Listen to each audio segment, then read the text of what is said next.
hicho kizazi kinachotengenezwa ni kizazi kibaya sana, na kiko sasa hivi, na ndio kizazi hiki cha kwetu.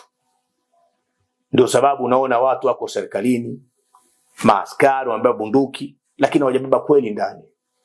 A true soldier sio mtu aliyebeba gun na akaweza kutishia na kuua wenzake. A true soldier ni mtu ambaye anaweza akaitupa, akaisacrifice gun, akasema siwezi kuua bila sababu ili niendelee kulipwa mshahara, nitachoose mimi hiyo pain.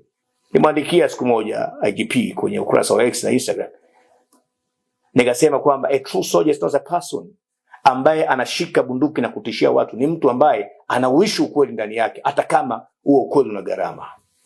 Hatuna hiyo society tena. Sasa hatari yake nini? Hatari yake kwamba hii inakuwa tabia ya nchi nzima. Tumenormalize. Inakuwa wa norms.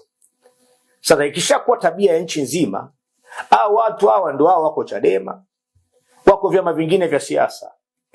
Kesho chama kingine cha siasa kinashika mamlaka.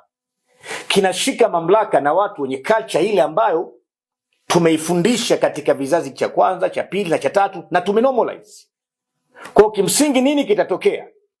Kitakachotokea ni kwamba utakuwa na chama tofauti kwenye mamlaka ya nchi, lakini watu wenye tabia zinazofanana, kwa sababu walisha normalize uhalifu na ukatili.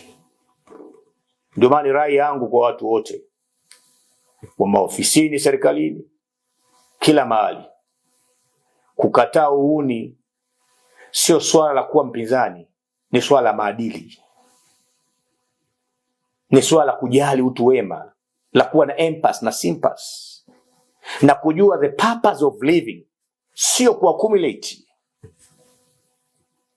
Ni kushare values, ni kushare dignity, ni kushare hope, ni kushare love. That should be the purpose of our life. Lakini hatuna society aina hiyo sasa. Ndio maana watu wanakaa ofisini kupanga wizi wa kura. Na wanaona it's okay, kwa sababu umeshapangwa huko nyuma, wamenormalize.